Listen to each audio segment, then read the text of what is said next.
I'm going to be talking about spoilers. If you don't like it, don't listen to it.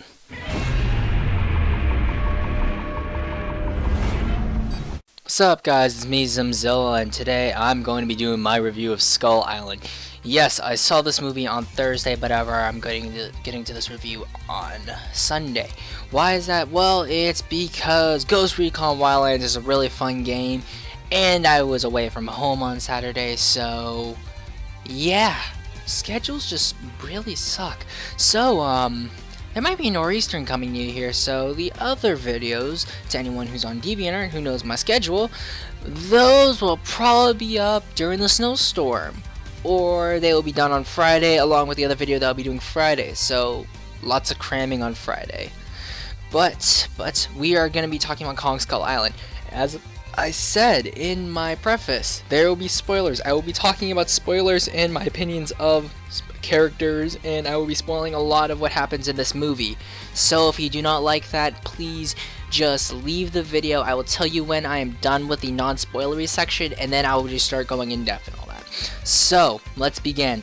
Pretty much the non-spoiler review. It's a really good movie. You should go see it in IMAX and then do subsequent watchings at your local theater if you're not near an IMAX theater, because I'd say it is worth it to see it once in IMAX and then to see it again a few other times. I'm planning to go see it sometime. I just don't know when, but I do plan to go see it. And because of that,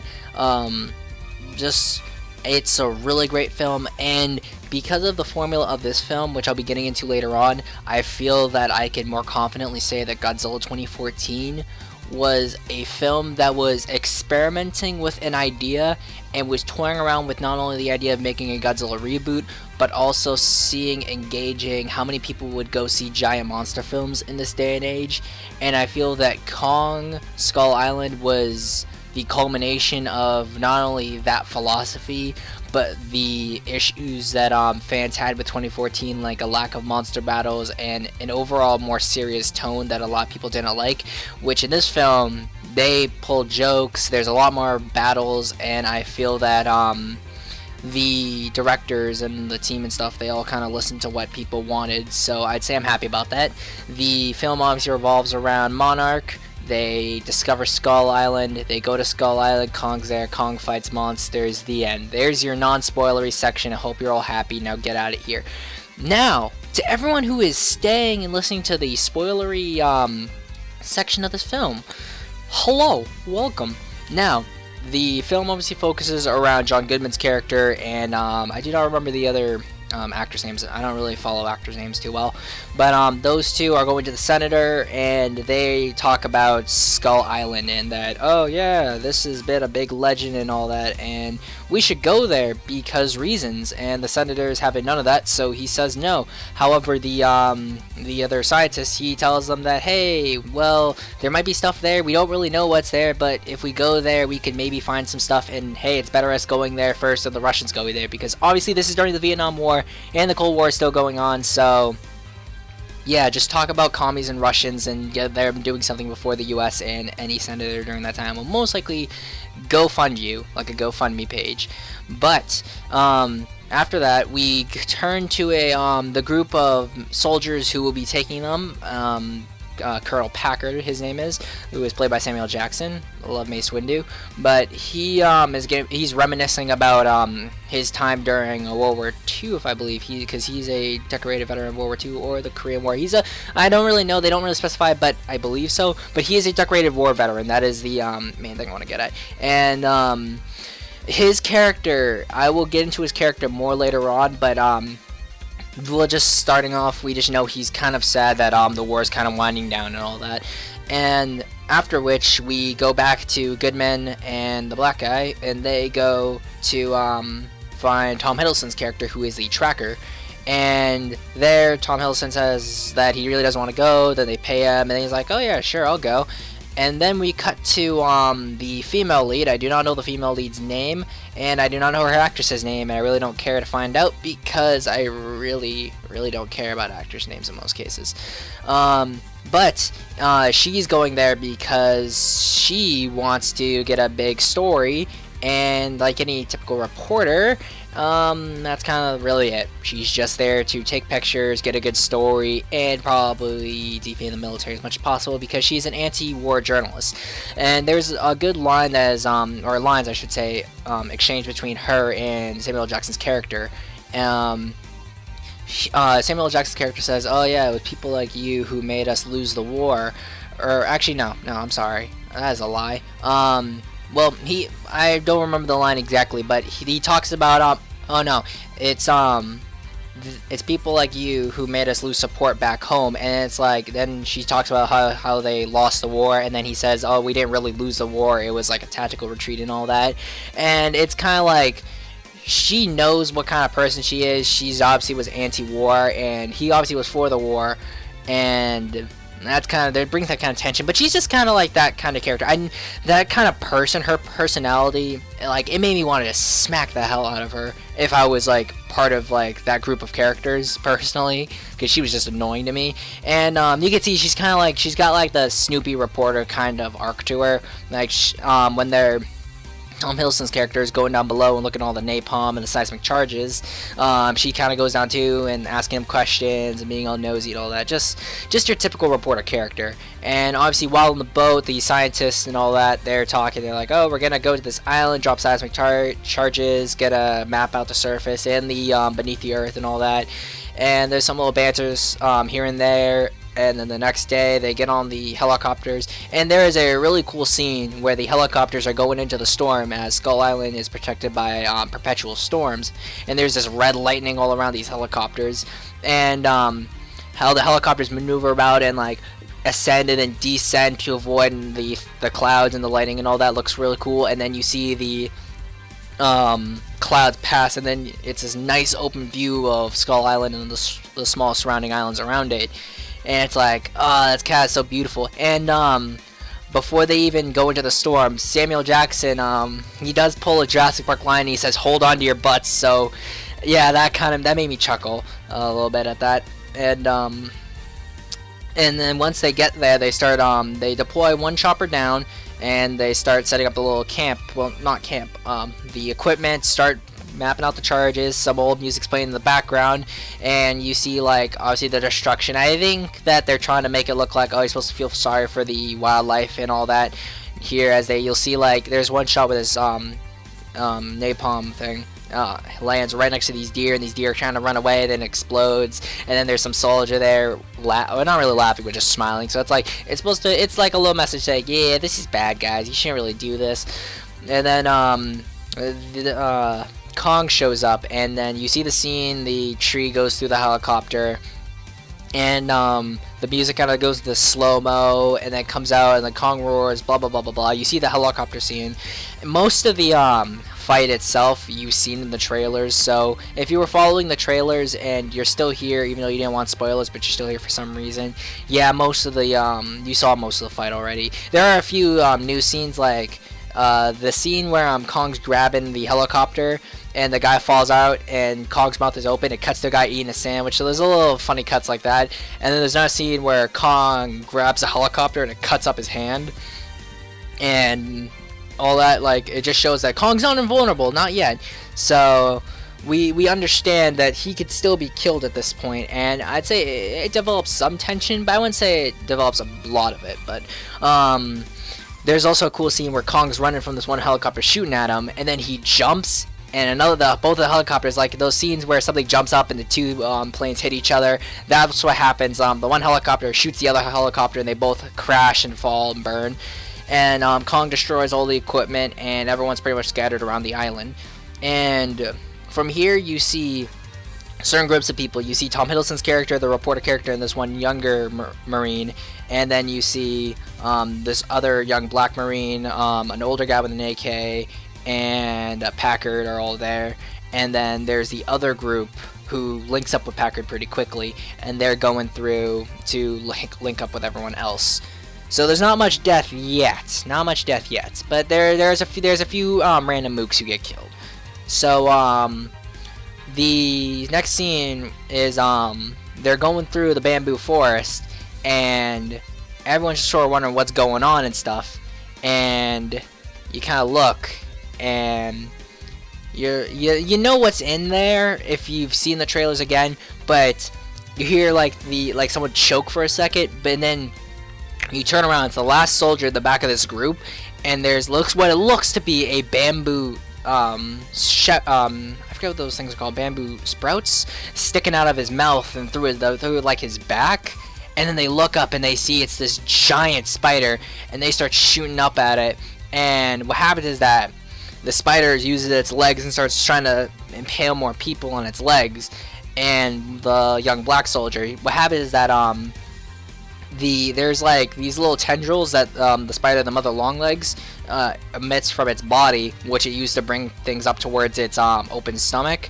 And it's sort of like the intense scene where the thing keeps clamping its claws, and like what happens is that they take out their knives and their machetes and they start slicing off the legs of it, and like there's like this kind of like goopy kind of syrupy blood that comes out of the mother longleg's legs, and the thing falls, and then the thing's kind of twitching, and Packard takes out his pistol and shoots it. And I'm just like, oh wow, okay, that happened. That's the only mother longlegs you'll see in the entire film. It wasn't really, I wouldn't say it's anticlimactic, but I was like expecting it to maybe be more the full group encounters them, but that kind of happens. And another scene I forgot to mention was when they landed, Goodman's character and Packard have this discussion, and Goodman says that, yeah, monsters exist, and Packard's not having none of it. And what happens is that we find out that Goodman's character had been on a ship before the Cold War really started, and he explains that something had attacked his ship.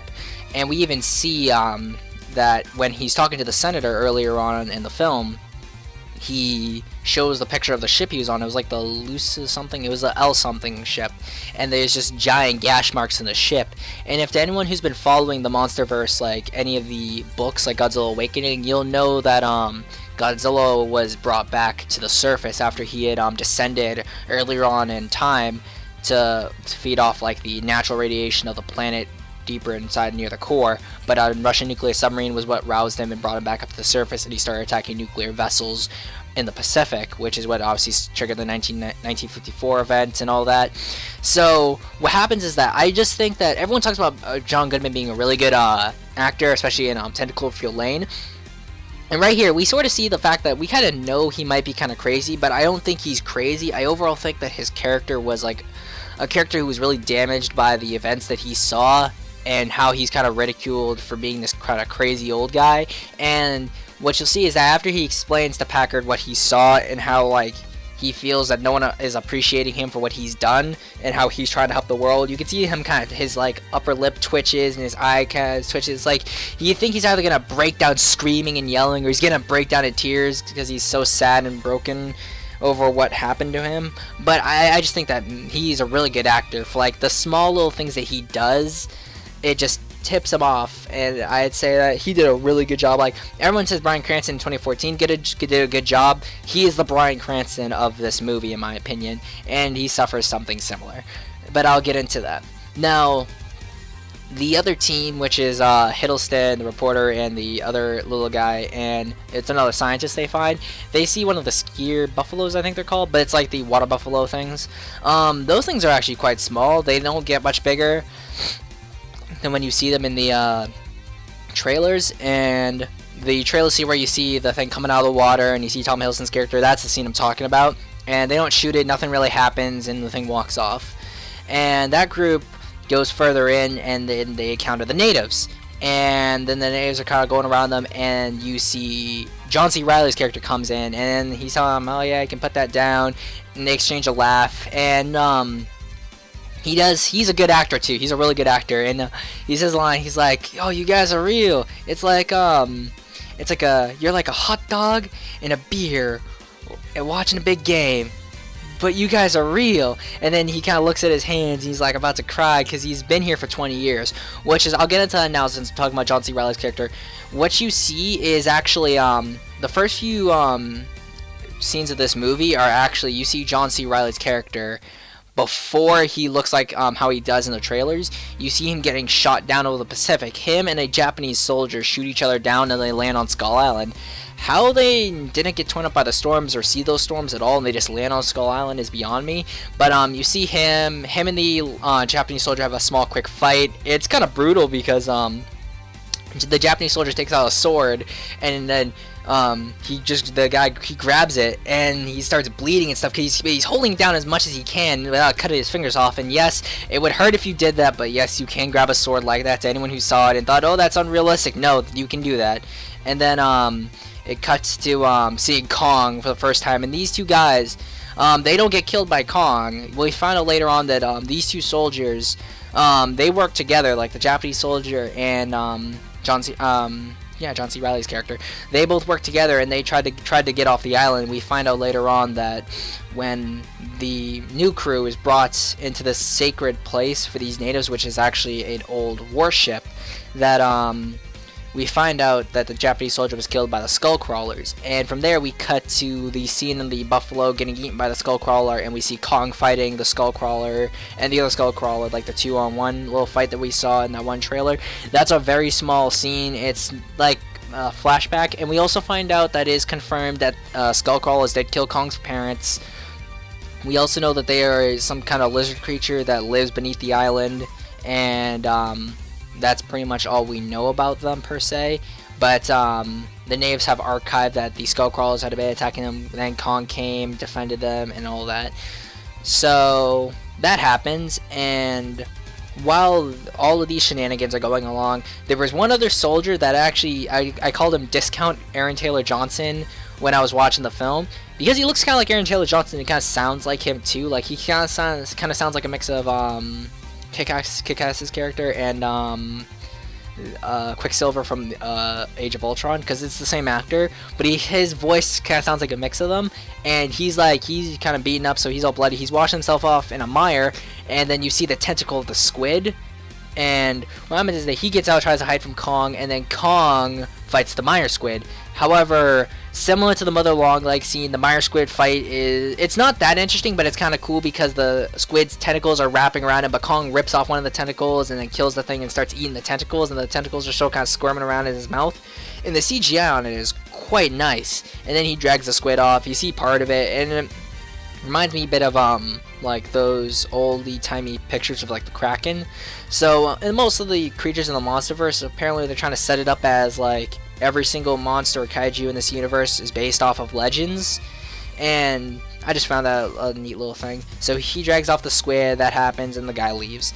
After which we decide that it was established for this crew, the new crew, that they were gonna map out the island. Then at the north part of the island, they were gonna go and refuel up and leave. So what happens is that we find out that the Asian soldier and John C. Reilly's character both had used the parts of their ship to build a boat that they would use to travel up the island. So there's a little montage of them kind of working on the boat some more, and there's like a little bit of dialogue there. It really humanizes these characters of this group, and I'm just like, wow, that's kind of cool. And it's really funny, especially because the guys, John C. Reilly's character is from Chicago, and I just find that interesting that Chicago G-Fest, yeah, references I think not. Probably is not a reference. But we also follow a quick scene of Packard and their crew, and they see the Psycho Vultures, and apparently they are a type of pterosaur, but they have like these saw blades on the ends of their snouts, so it looks like a saw shark, except if you tilted the saw shark sideways, so like part of it was up, part of it was down, and attach that to the front of a pterosaur. That's kind of what they are. So those things have an interesting little kill scene where after the boat's finished, there's one Psycho Vulture that grabs this guy, one of the random scientist guys who was complaining early on in the film that he should have been at a desk, and he should have, because he gets dragged off, and we see him in the sunset, we see a silhouette, and another Psycho Vulture grabs his arm, opens his arm up, and then another one just comes off and slices his arm, and then we assume that they sliced him up even further, but that's all the thing we see. It's not gory, it's just a silhouette of him getting his arm cut off, and we just hear screaming and all that, and afterwards the group moves on. And while Packard and the other group are moving on, the other guy, just kind of Aaron Taylor Johnson's on a log, which turns out to be the log mantis, or the log beetle thing. That, again, kind of disappointing because we only see it for those few seconds. He shoots at it, thing doesn't really bother him, it stops attacking him and just kind of runs away. And this guy, just Gunnar Taylor Johnson's like had written a letter to his son. He's like, oh yeah, Billy, sometimes life just punches you in the balls. And right as he does that, Skullcrawler comes around, kills him. We don't see him die, we just see blood splatter over some of his gear and all that. So what happens is that Packard sends up a flare, the boat sees the flare, and then they come back, and all the group meets up, and then they say, oh yeah, we're gonna go look for Jack, and Jack's the guy who got killed. So they're like, oh yeah, we should probably not go look for Jack because we need to get up to the north part of the island. But then Packard's like, no, because he has a vendetta against Kong because Kong killed his men. And after seeing some of Kong's blood that Kong had put from his hand onto a rock, he's like, oh yeah, we can kill this thing. So what they do is they travel towards the mass graves, which is where Kong's parents' skeletons are. So what happens is that in that area there is some thermal gas, or not thermal gas, I don't know what kind of gas it really is, but it's explosive gas. So some guy was smoking up a cigarette, and then he throws the cigarette in there, blows up, and they're like, stay away from those things. And then the big guy, monster guy, crazy guy, his camera goes, malfunctions, and then Goodman gets eaten. So goodbye Goodman. He, like Bryan Cranston, does not survive the whole movie. And then the fact that his camera is still malfunctioning inside the Skullcrawler that ate him kind of helps him locate it. And then they're fighting two Skullcrawlers in this little grave. And the scene with the guy with the LMG on the Triceratops, he gets owned. Pretty much all of the random Mook soldiers that no one knew the names to or barely saw, they all end up dying. So that's kind of sad, but whatever. And, well, what happens is that afterwards, they do kill one Skullcrawler, though. They end up, the gas kind of starts escaping, and they use some of the gas from a flamethrower, light the thing on fire, and it dies. And then what happens is that Packard was kind of looking for Jack as an excuse to go find their stuff to go fight Kong. But however, Tom Hiddleston's character says, oh yeah, he's dead, as the Skullcrawler kind of vomits up some of the remains of its last meal, and we see that Jack's dog tags fall out of its mouth. So what happens is that Hiddleston takes all the civilians and John C. Reilly's character onto the boat to keep leaving, while all the other soldiers of Packard's unit, they go off to fight Kong. And that's where you see all the fire, because they had set the lake on fire with the napalm to lure out Kong. And what happens is that Packard draws Kong closer, then he throws a torch into the lake. Kong starts burning, then Kong falls, and then he's like, time to show Kong that man is king. And I'm going to get into that line really quickly, because they do make mention of a lot of things. It's like, man is the one who's in charge of this and all that. So then the civilian crew comes back, and Hiddleston's like, oh yeah, don't kill Kong. And the scientist is like, oh, you can't do that because you are killing off part of the ecosystem. The other part's going to be all bad and just get messed up. And afterwards, the big Skullcrawler comes out of the lake and starts coming towards the injured Kong, and Packard is the only one left standing there looking at Kong, and he still wants to kill Kong because he's looking, he's like, I'm gonna kill you, I'm gonna kill you. And then he's about to say something, and Kong just crushes him. And then from far away, through the reporter girl's camera, we see a quick little fight of the injured Kong getting pinned by the Skullcrawler, and then it cuts to the daytime with the guys kind of moving back, followed by the big Skullcrawler, which is called the Big One, which I don't know if that's also a Jurassic Park reference, but I don't know. And then that transfers into the scene where Kong jumps in with a giant boulder, hits the Skullcrawler on the head, and then starts that fight. So then we sort of see the big monster brawl of this part of the movie. And I'd say the Skullcrawler was a lot more agile than I thought, because there was a few moments where the Skullcrawler would jump on Kong, wrap itself around with its tail, then get back onto the ground and actually flip him around. And he'd fly like pretty far in this little mire area. Not to the same place where the mire squid was, but this is like a different marshy area. And it's just like, oh wow, this is actually kind of cool. I was expecting the Skullcrawlers to be not as intimidating, but this big one's putting up one heck of a fight.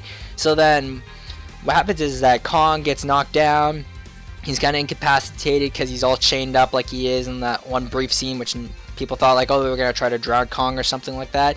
And then the reporter girl, she uses a flare gun and shoots the Skullcrawler in the eye, and then that gives Kong enough time to break out of a change. But then he takes the rotator blade on the boat, and then like Scorpion's rope dart, he like throws at the Skullcrawler and starts cutting it up and starts slicing it up. And I thought he was gonna slice the thing open, and that doesn't happen. However, what happens is that the Skullcrawler does knock the reporter girl into the water. Kong grabs it, but the Skullcrawler comes back and then actually takes her tongue, and I'm not sure if it's a her or a him, and then drags it into its mouth, and then Kong's trying to grab it and try to take his hand with the girl out of the thing's mouth, and then he full on uses his hand still, grabs one of the top of its mouth, and rips like its organs and the tongue and all that. It's pretty gross, but yeah, it's another epic kind of monster fatality similar to the Kiss of Death from 2014 that goes down. So that was pretty intense. I enjoyed that a lot.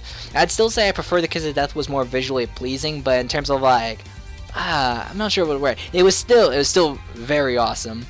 And that's pretty much the end of the movie. They go back and the end, the kind of credits, you'll see John C. Reilly's character a little older. He's coming back to his house, and he had mentioned he had a wife and he probably had a son. He knew he had a kid, but he knew his kid was older now. So you see his kid, he's like a grown man now, and he's like looking at him. He's like, oh man.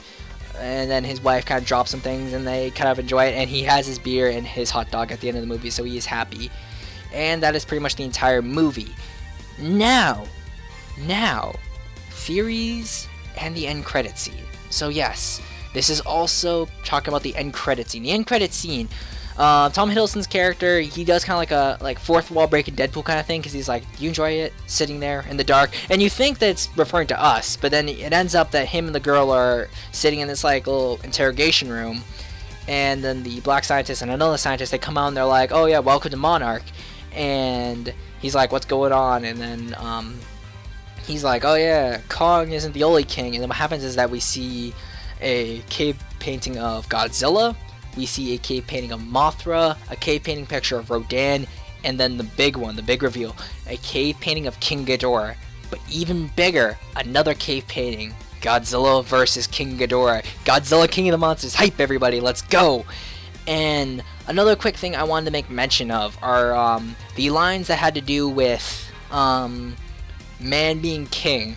Currently, right now, because of the ending credit scene, we have confirmed that out of the big five of Toho's monsters, Godzilla, Rodan, Mothra, King Ghidorah are all confirmed, but the only other big five character that has not been mentioned as being confirmed is Mechagodzilla. However, because of the era that we're in, we might not see Mechagodzilla. However, there is this big talk of like being above those or being above gods, and just kind of showing that man is the alpha of this world, and that we really don't need to take things back because we were always in control when we started getting as good as we are. So I don't know if that's hinting towards Mechagodzilla being confirmed, but I don't know.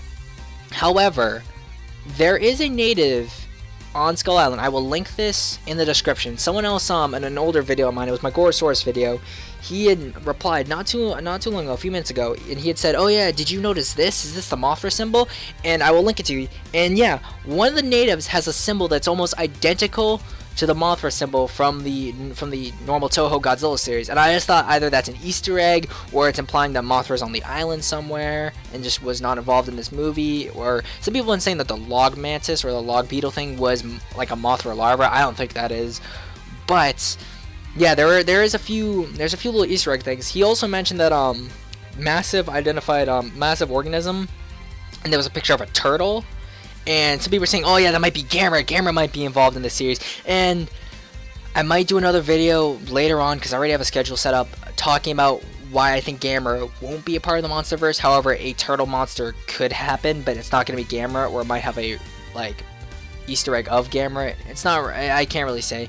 And the last thing I want to talk about is my favorite characters. I think overall Packard is my favorite character, because I liked how his character kind of represents like that kind of soldier in Vietnam who had seen some things and is kind of mentally broken by the war, and because of him as a person, he enjoys what he does. So because he kind of feels that in his mind he lost the war, even though he kind of denies it, he feels that Packard feels that fighting Kong and killing Kong is like his little redemption, and showing that this is a war he does win and that he is still kind of king. Like why he says, time to show that man is king. I find that really interesting about his character. I also do like some of the other soldiers that we see. Like there's the one who kind of sacrifices himself to the skull crawlers. Him and the relationship he has with one of the younger soldiers, I thought was really nice. And it's just that all the soldiers, when they are together, they do feel like a family. Like, they feel like that unit, that Vietnam unit, where they aren't like another, like other people will kind of demonize soldiers in Vietnam and all that, but I think like it really did show here that like soldiers are still people, and even in one of the worst wars when it came to us, they still are like these loving people, that they have lives, there's things they want to do, they didn't really choose to be in the war, and even if they were in the war, they just want to go back now, and that's all. And I think like I really did like that about those characters. So I'd say that I like Packard and I like the other soldiers. Hiddleston's character is alright. I feel like they kind of underutilized him. I think I respect the reporter girl as a character. I personally don't like her, but I think like they did a good job with their characters. John C Reilly's character, he's funny, I like him, and all the other minor characters, they're just minor characters and they're okay, and they fill in what they need to do for their roles. And that's pretty much it, guys. I hope you enjoyed this little spoilery review in my opinions on Kong Skull Island. That's all, guys. See ya.